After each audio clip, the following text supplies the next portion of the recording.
ஒரு square paper எடுத்துக்கோங்க. அதுக்கப்புறம் மதிச்சுட்டு அதை ஸ்குவீஸ் பண்ணுங்க. நான் மதிக்கிற மாதிரியே நீங்கள் இந்த மாதிரியே போட்டு பண்ணுங்க.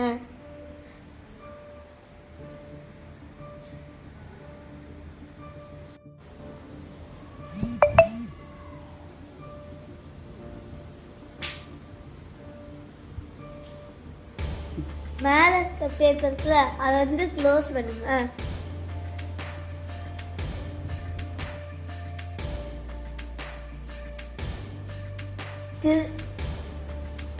திருப்பியும் நான் வந்த மாதிரியே நீங்கள் ஃபோல்டு பண்ணுங்க.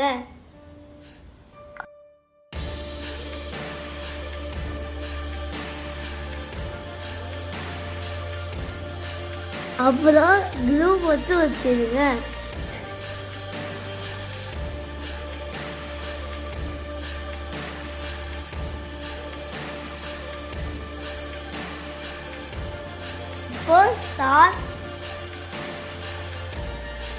இப்போ ஸ்டார் ரெடி ஆயிடுச்சு. இந்த 5 பார்ட்ஸ் ஒத்துக்கோங்க. அப்போ உங்களுக்கு ஒரு ஸ்டார் கிடைக்கும். நீங்களும் இதை வீட்டில் செஞ்சு பாருங்க.